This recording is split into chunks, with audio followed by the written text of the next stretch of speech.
Welcome to the Essential Tax Podcast with your host, Mishkin Santa. In each episode, we'll take the complex world of tax, all the jargon, acronyms, and stuff that make your eyes glaze over, and explain it in an impactful way to understand the complex and unknown areas. You can find this show on all the major platforms, including YouTube, LinkedIn, Apple Podcasts, Spotify, and on our website, thewolfgroup.com. Now, here's the host of Essential Tax Podcast, Mishkin Santa.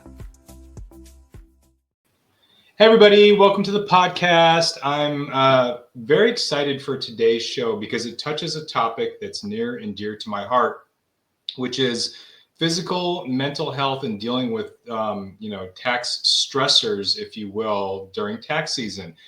Every single year that the tax returns are due, tax season is upon us. It starts always right after New Year's. And I've been doing this for 22 years, and I can tell you that I run into this all the time. There are certain individuals, certain clients that I have that have really big mental blocks with doing taxes. In some cases, you have people that even don't file tax returns. The IRS calls them non-filers. We call them ostrich taxpayers. They don't want to deal with the stress of filing a tax return. And so and we've been, dealing with these people for a very long time.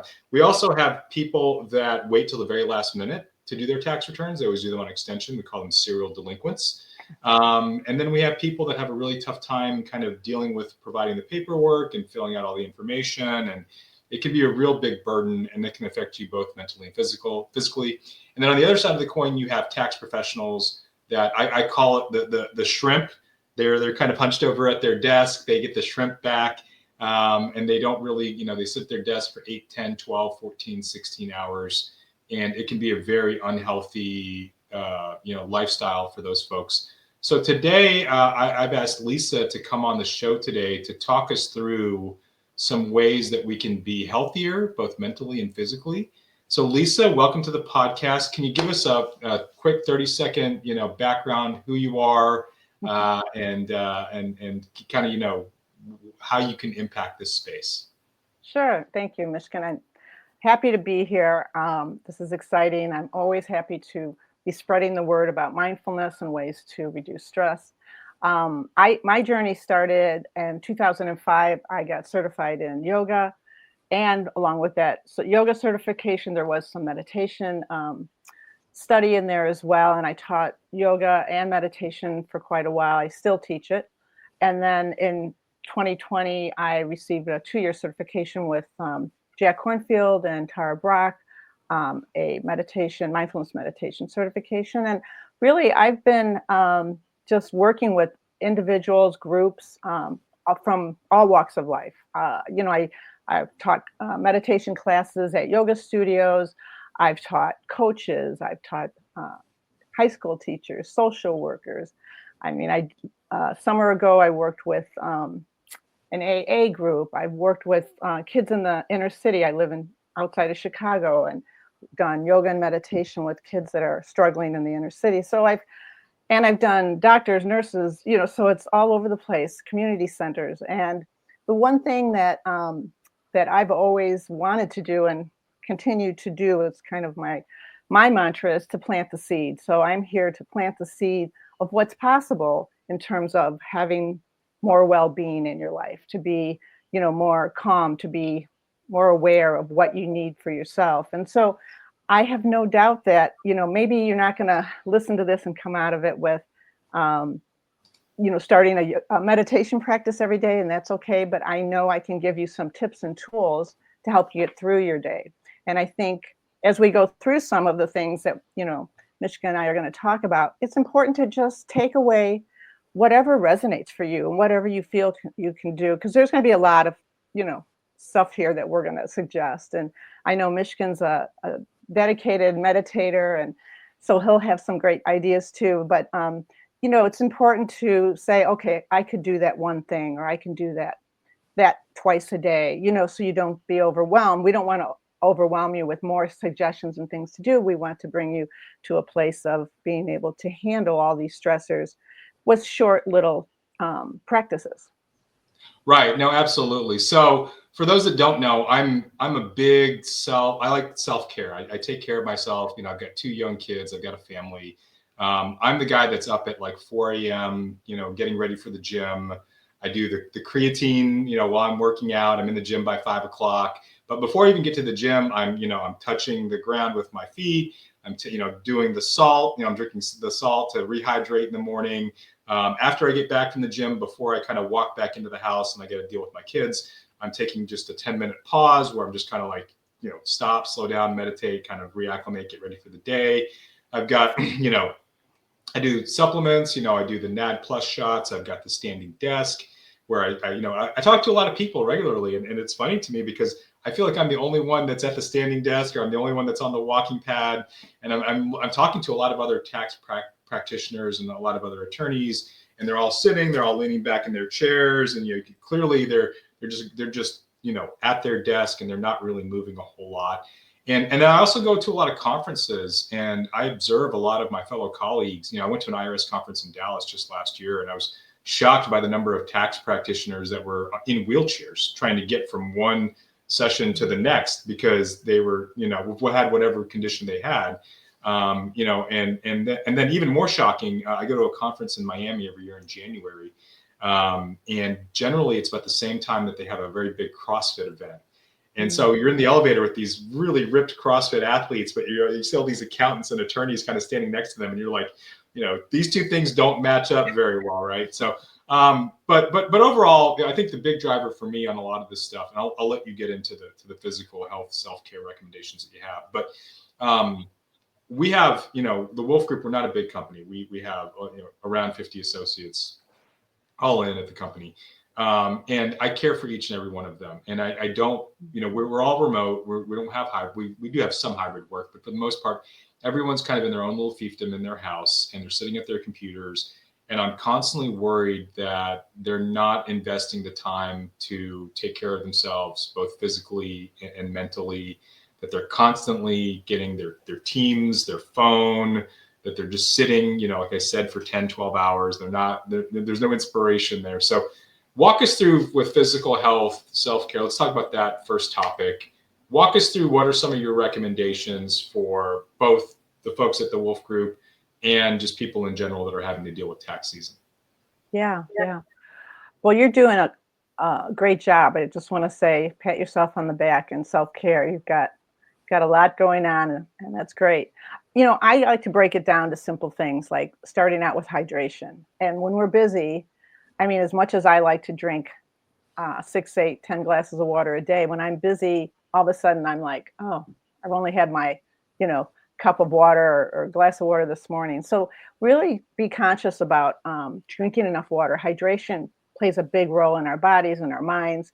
And so I would start with that, whether you have, a sports bottle or something that you can keep refilling.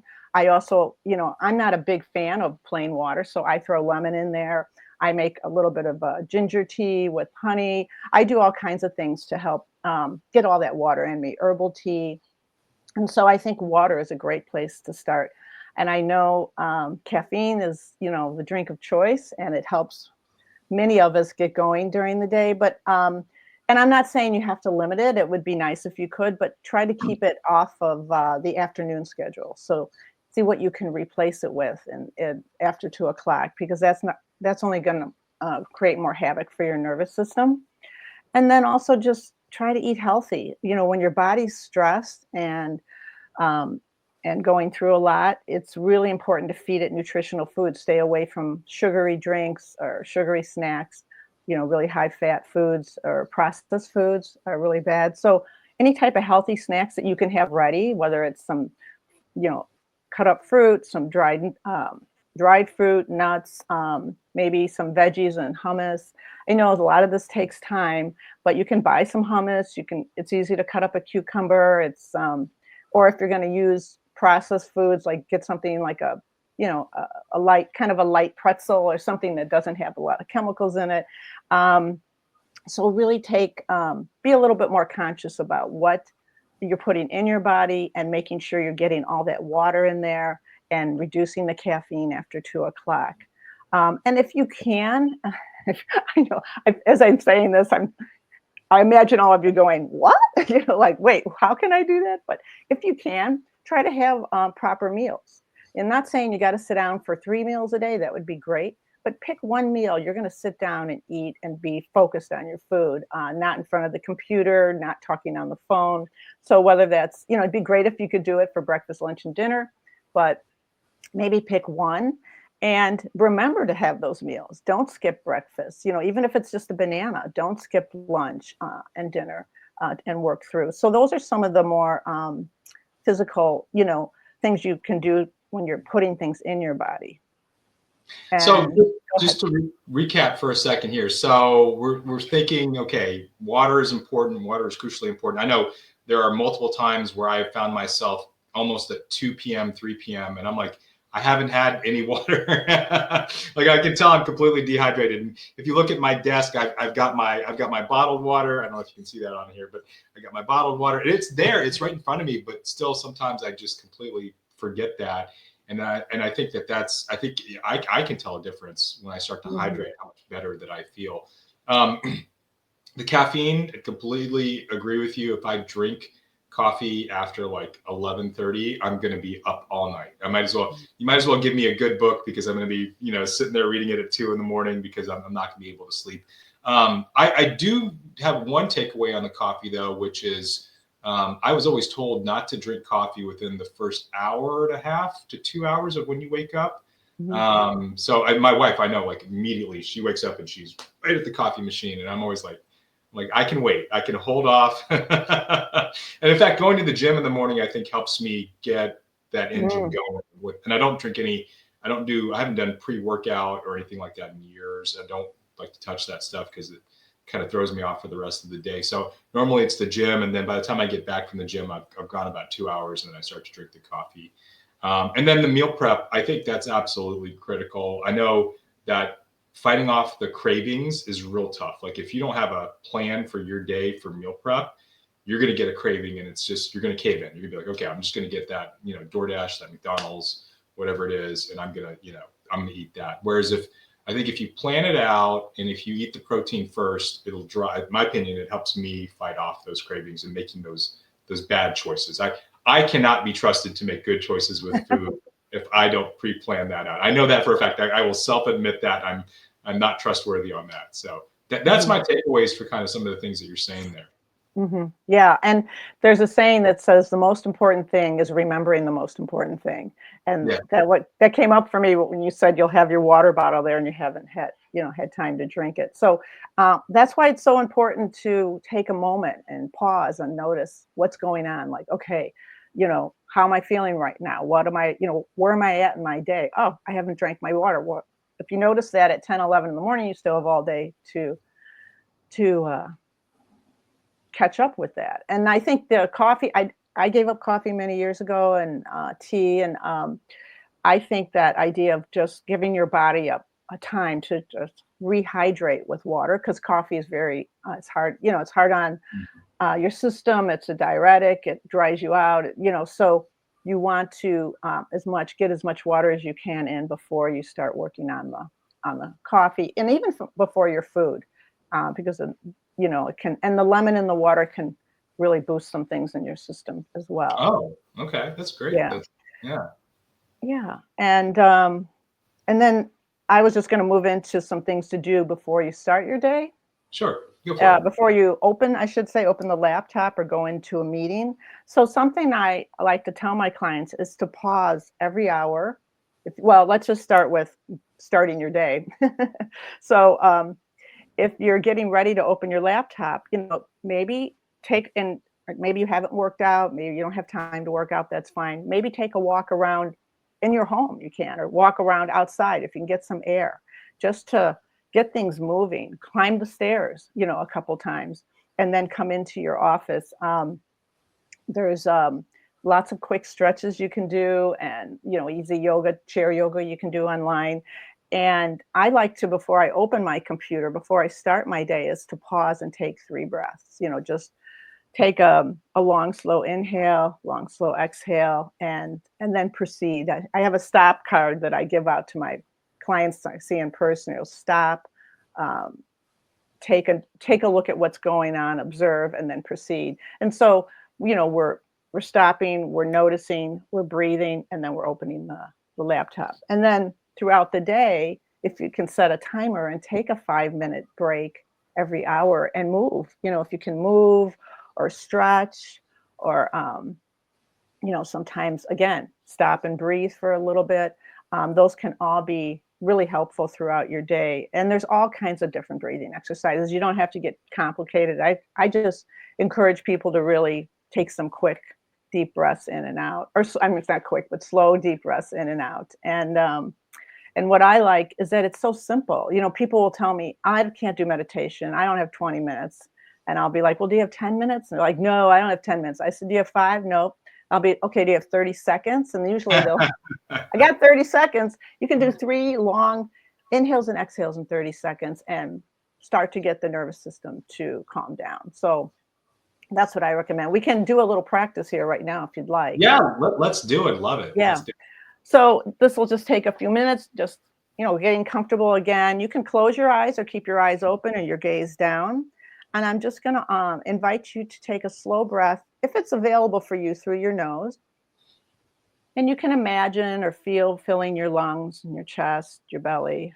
And then through your mouth, as if you were blowing through a straw, very slowly exhale. And what I like to try and do is increase my exhale longer than my inhale. And so again, we inhale slowly, filling the body. And then very slow exhale through the lips and releasing, letting go on that exhale. And then one more time, filling, receiving all that new energy on the inhale through the nose. And then as you exhale slowly, maybe feel the shoulders relax, the hands soften, feel your feet on the floor. And then when you're ready, open your eyes and come back into your room. I love that. That's great. In fact, I would recommend any of my clients that before they start working on their tax documents to take that, to do that. I think that's a great recentering. I can feel my shoulders relaxing. I can feel, my feet were definitely not on the floor. I feel my feet kind of getting back to the floor and reconnecting. I think that's a great technique. Yeah. And it's available wherever you are. I tell people to do it when they're sitting in traffic. Maybe keep your eyes open, but at least do it, because I know I'm like, and I get, right. I'm a little tense when I'm driving and there's a lot of traffic. So I use that a lot. Standing in line at a grocery store, so the more you do it, the more it becomes a habit. And, even you might want to just write it down. Like if that resonates for you, write it down right now and have it as, okay, that I can do. And maybe start with twice a day, Right. and see where it goes. And so, like I said, there's other breathing techniques. Sometimes people tell me they can't use the breath. It's too, it ramps them up too much. And then if you have that type of situation, people with high anxiety, I suggest every hour for 5 minutes moving, get up and shake your body around, jump around, do some jumping jacks. Again, take a walk, because not everybody can calm with the breath. Sometimes they need to get rid of the energy. So physically letting it go. Yeah. Yeah. Now that's, and when my kids have, we just got off winter break, right? My kids are, it's cold outside. You can't really do anything. And it's funny, I'll come out of the office and I'll say, okay, we're going to do 10 squats, or we're going to do 10 jumping jacks. Turn off your screens for a second, take 2 minutes with me. Let's all do some movement. Let's all shake it out a little bit. They love doing that kind of stuff. That's great.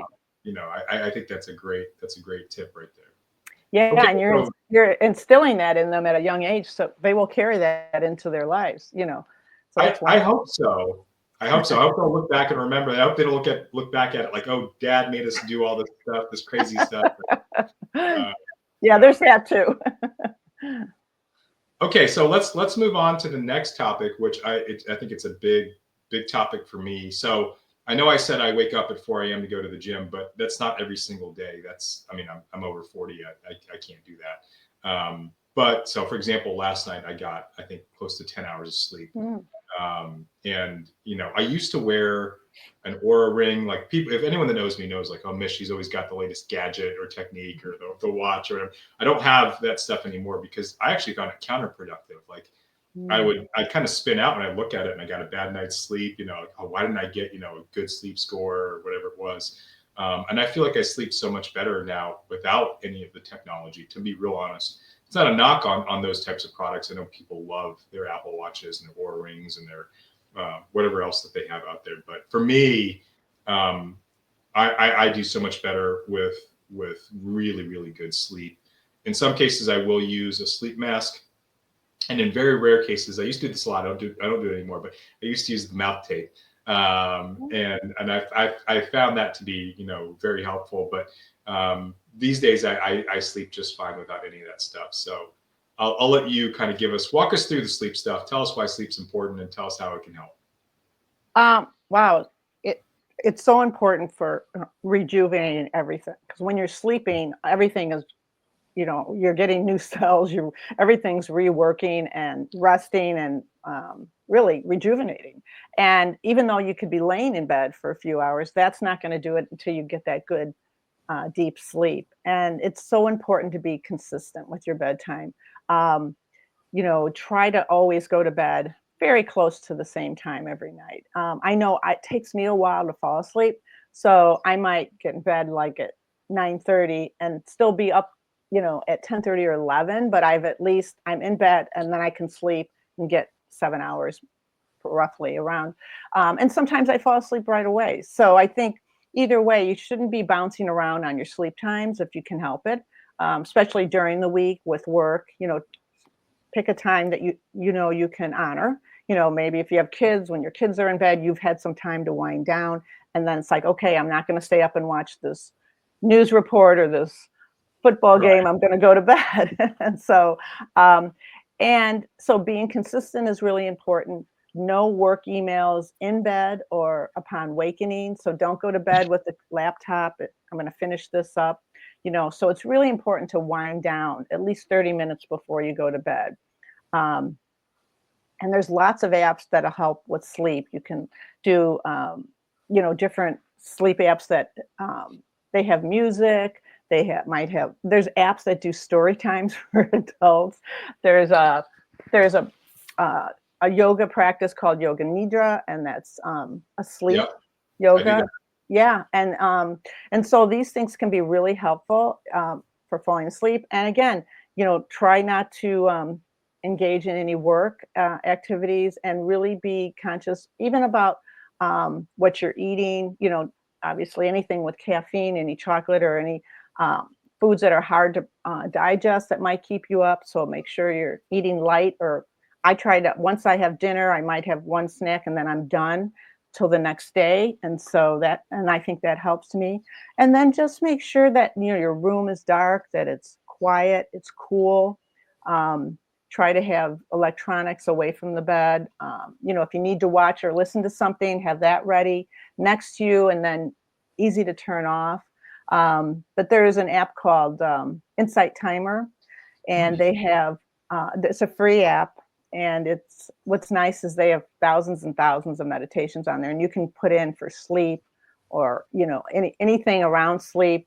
It could be music. It could be, like I said, a story time. It could be Yoga Nidra. So there's lots of things out there that can help you. And sometimes people have a hard time staying asleep. And I understand and I know for myself, when I have those nights, it's difficult. And I think it's important to stay out of that place of, oh my God, I'm awake, I can't go to sleep, I'm going to be tired tomorrow. That just feeds into the anxiety. So I recommend, I shouldn't say just, but I recommend people trying to just relax in their body, like do a body scan, start from the feet, work up and try to do a progressive relaxation, for instance. Or even, I have this one thing where I count back from 100 and I breathe in, I breathe out 99. I breathe in, I breathe out 98. So every exhale I'm counting, and I might still be awake when it's all done, but at least I've just spent 5-10 minutes focusing on something that's somewhat calming, I haven't gotten into my day. So there's some things you can do. I know it's difficult for people that wake up during the night, but I know my husband does that, and he has his phone all set up for Insight Timer and the headphones right there, and he just clicks on the meditation. Sometimes he'll listen to a meditation, whatever he wants to listen to at 3 a.m, and lays down. And then over time, it's been really helping him, and he can fall back to sleep pretty quickly. So, again, but I think the biggest thing with sleep is setting the time, putting away all the work stuff, no work emails, giving yourself 30 minutes to wind down and relax and see what happens if you haven't tried that. No, I 100% agree. So I get the Sunday scaries. That's what happens to me on Sunday nights. It's like I start thinking about all the stuff that I got to get done for the week, and it all just starts filtering and popping in there. And so the yoga nidra helps me out a ton. But we do white noise machines. It's funny, like when we all go to bed, my kids have them, we have them. It sounds like there's a big ruckus on one half of the house as we're all kind of going to bed, and then the other half of the house doesn't have any of that stuff in it. But that's I think super helpful to me. And then, in my opinion, I know a lot of people take a lot of supplements and are doing a lot of it. If you want to be the closest thing, in my opinion, to being superhuman, it's getting 8 to 10 hours of sleep and then getting that salt rehydrate first thing in the morning. If you do those two things, I mean, I feel like literally I can take on just about anything that comes at me from that point thereafter. Yeah. I've never done the salt rehydration, but certainly feel great when I get 8 to 10 hours of sleep. Yeah. It's so important. Yeah. Okay, so I think the last, or not one of the last things, but the next topic I think we wanted to talk about was mindfulness. And this is something that I will tell a lot of people that these techniques, I do them when I can, and I think they're helpful to both clients or people that are trying to do your taxes. I think taxes is very stressful when you start having to think about all the stuff that goes into a tax return. So if you're a client, all the stuff I have to go figure out and get, all the questions I have to answer, emails back and forth from my, forget the fact that you have probably a job and kids and family and all the stressors of life.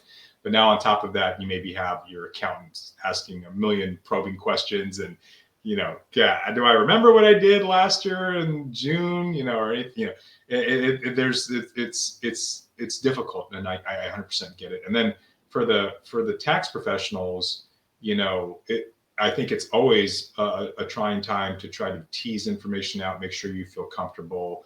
I don't think a lot of clients realize that, as tax professionals, we have to feel comfortable with what goes into a tax return, with signing a tax return.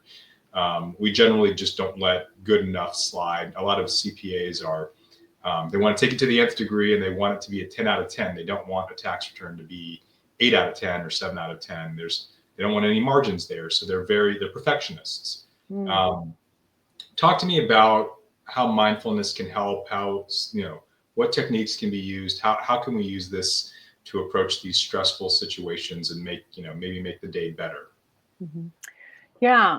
So mindfulness, the definition that I like to use is, paying attention on purpose in the moment without judgment. So it really means, and that's John Kabat-Zinn's definition, and he's kind of the grandfather of mindfulness. He brought it here after he studied in India, and he, anyways, I don't want to get off on what he's done, but his definition, I think, works well, is because if we can be mindful during the day, it means we can stop, we can notice, and then we can reflect and proceed. So we can, maybe take a pause and notice, oh my gosh, my mind has been, on a hamster wheel for the last hour, Okay, so what do we do to help that out? And then also, using some of those tools and then proceeding with your day. And not to judge it either. Like, sometimes we'll notice when we're, like, if you're having the Sunday scaries, not only are you having Sunday scaries, but you might be beating yourself up over it too. Like, I can't believe I'm going down this road. Oh, I can't believe, even everything talking about today, and you leave here today and tomorrow you're like, oh, I didn't do any of the stuff they said. It's okay. The one thing you want to do is be kind to yourself. We have enough pressure in our lives. And I think I know our biggest critic is this, it comes from Yeah. here. And so I try to tell people to be kind to yourself. But as far as mindfulness, just picking one thing, like I said earlier, we've talked about a lot of different things, picking one or two things that will work for you or that you can remember to do. And, for instance, we did the breathing. You can do that much longer than I just did. You can even do a short meditation, and a short meditation can be 1 to 2 minutes, grounding techniques, feeling your feet on the floor, going for a walk, taking a moment to just notice how your body overall feels, doing a short body scan. There's a walking meditation, that's just paying really close attention to how it feels when you walk, and you can do it in your hallway. Your mind has to focus on one step and then the next step. How does that feel in your foot? How does it feel in your legs? That's a very, it's easy, but it's hard type of thing. You can do it anywhere.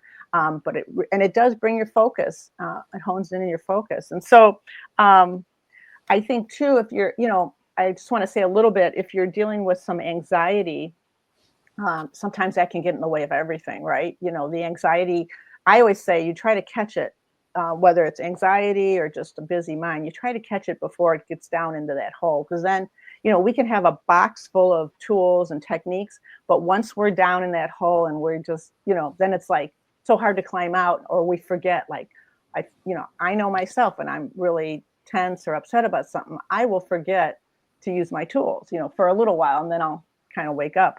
But so I think if you have anxiety, one of the things that I find that has helped some of my clients is that to do the all five senses. So you might want to pause for a minute and like name 5 things that you can see just in the moment. Just stop and go, okay, I see a tree, I see a photo, I see a painting, I see the window.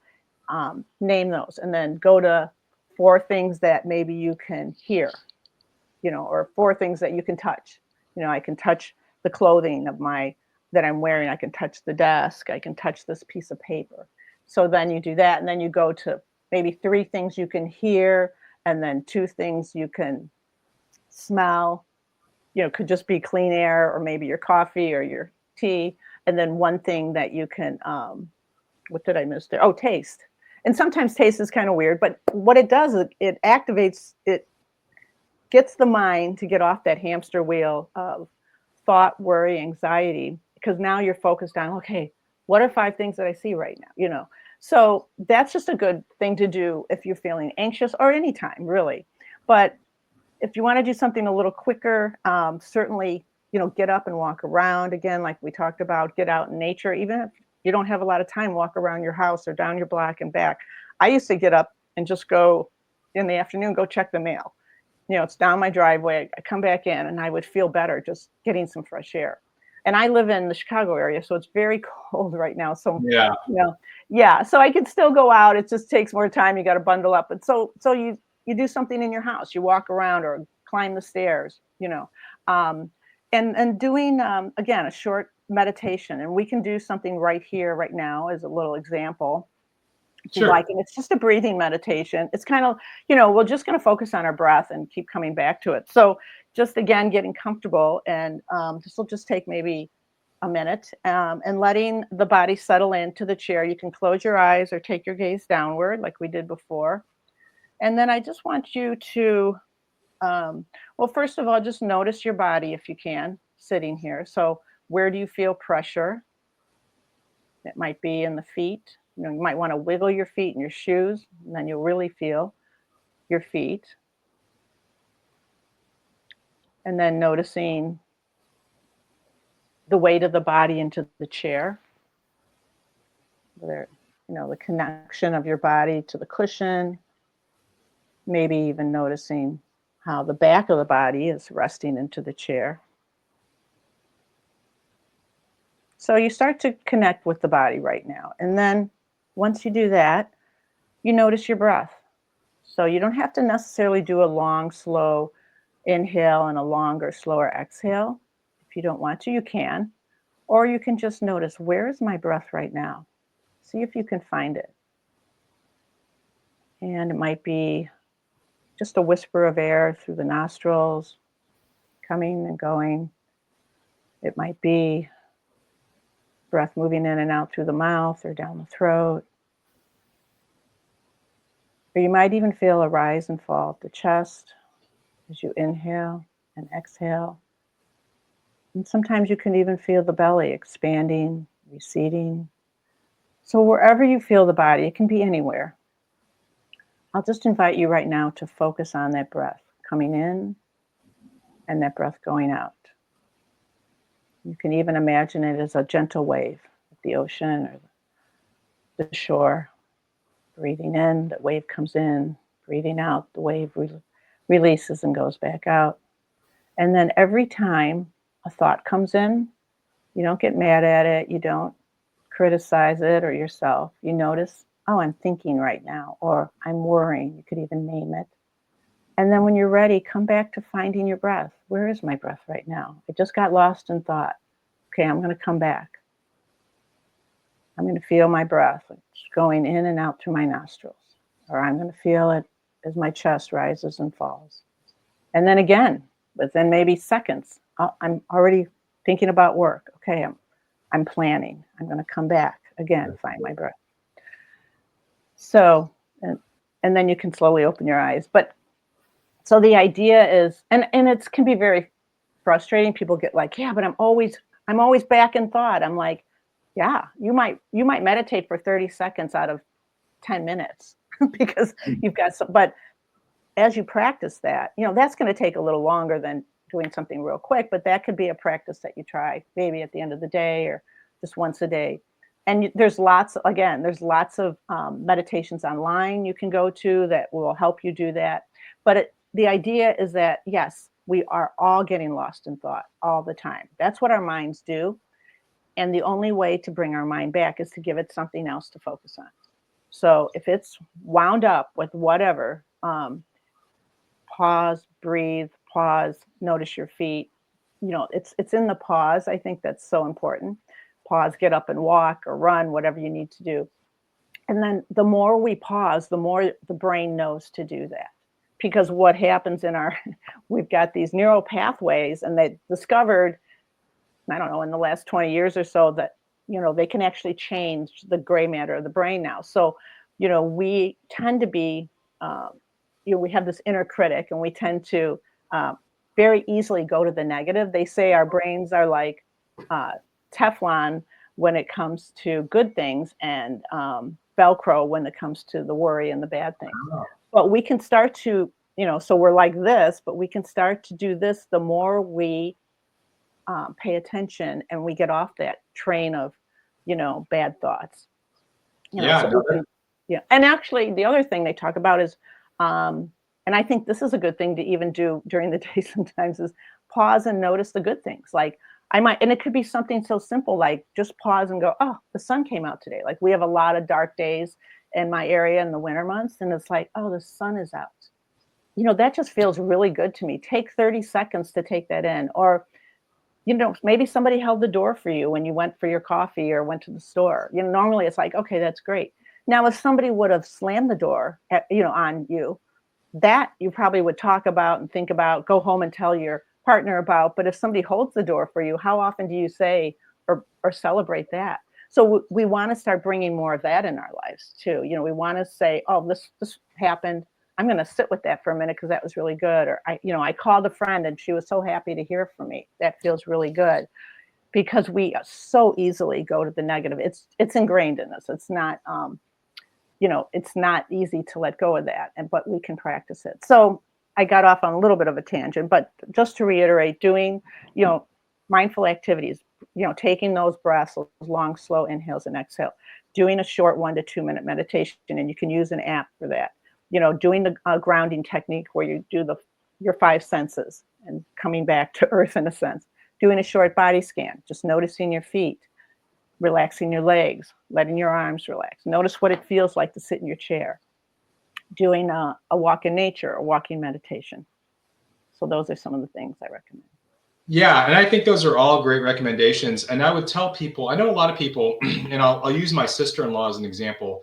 She may take the most. I mean, I thought I was bad because they have me probably scheduled for 12 Teams meetings a day with different clients and leads, and feels like you're hopping from one to the next. But I mean, she probably has, gosh, 20. I mean, I've seen her schedule before, and I'm like, when do you find time to even use the bathroom or to get a meal? Like, and you know, she's told me a couple of times, well, you know, I try to schedule blocks where I can go do stuff like that, but then someone overrides it and schedules a meeting for, you know, and so I think that you have to find that time. You can't let people commandeer your time away from you. You have to be kind of strict about your self-care and your mindfulness. I mean, you may not like any of the techniques that Lisa just talked about, but you got to find something that works well for you where you can kind of separate out, because I think you're exactly right. That hamster wheel, if it keeps going and you don't break it up and you don't recenter, you don't find this, that your center, you know, it's gonna self-perpetuate, and that's gonna lead to harmful effects mentally and physically,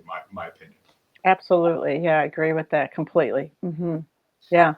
And I know it's really funny because we offer 30-minute blocks, but we tell people, leads that are calling me, oh, you're only able to talk to Mish for 15-20 minutes. And we do that on purpose so that I can get them to eat or use the bathroom. But the times where I remember I was outside and I was grounding, I had my shoes off, socks off, and I was kind of standing on the grass.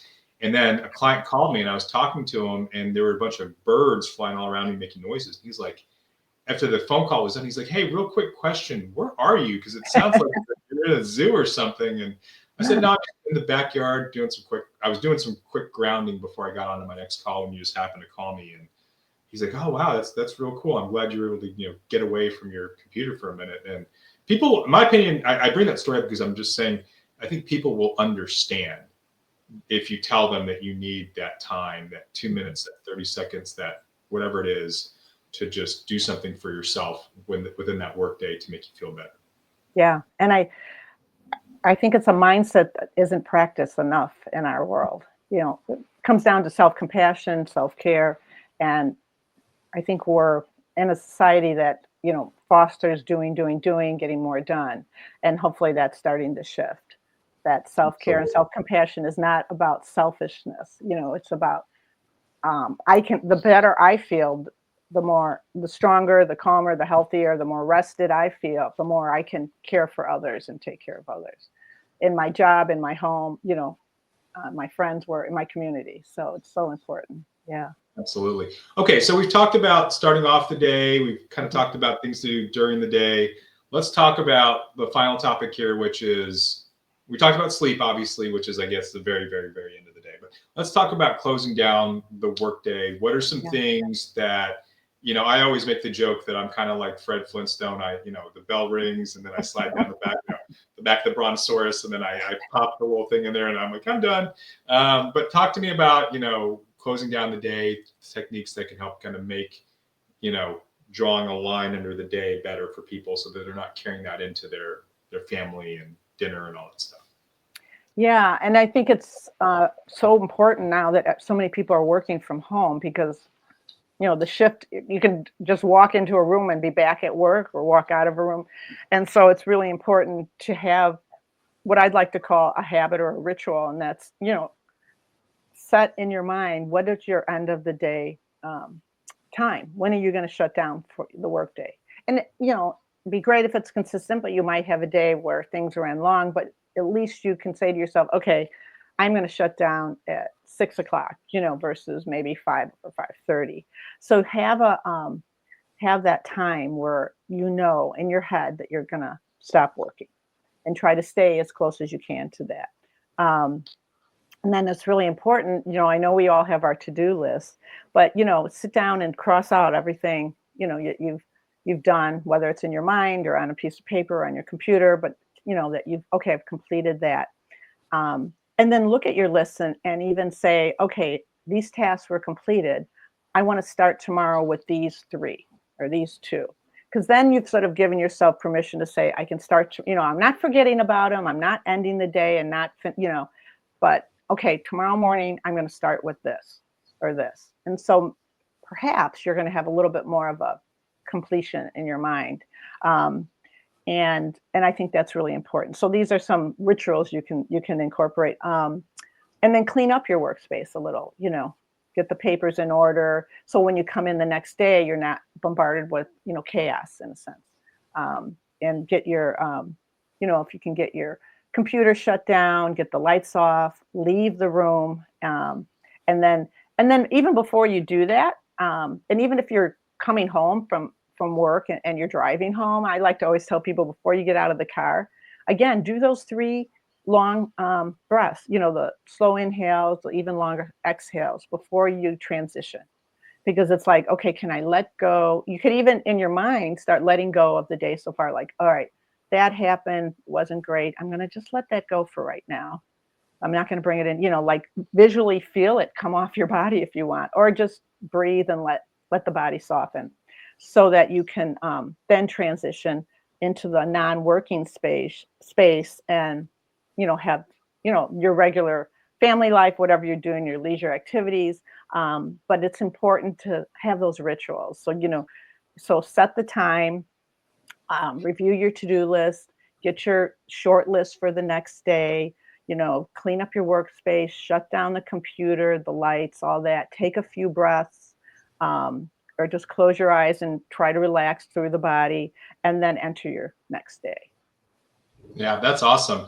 I can tell you right now that you brought up cleaning your workspace, and I can tell you that I would ask this to anyone that works from home. When's the last time you cleaned up your workspace? When's the last time you sprayed it? Anyway, we don't go to an office anymore. There's not a cleaning crew that comes in afterwards and cleans up after you, right? So when's the last time you really picked up your computer, dusted, wiped it all down? And how refreshing would that be to refresh your environment, just to take, maybe 5, 10, 15 minutes and just clean off everything, wipe it all down. Maybe just, I'm looking right now at this stack of papers. I'm like, oh, man, I should really get into that. What, did I leave something over there? Did I forget something? Yeah. That's an awesome tip. And then I know personally, because I can kind of hear it. I've got a great home office where I can't really hear what's going on in the rest of the house. But I know that when I shut down my day, I can kind of hear my 2 kids and my wife. And for me, I kind of think, okay, it's just kind of like the Gladiator movie, Russell Crowe, where we're going to be charging in the battle here in a minute. And I've got to, talking to the troops, if you see the sun on your face, don't worry, we're in the afterlife. So I'm getting ready to go in to face whatever that is. But I take, a good 30 seconds just to kind of breathe out the day.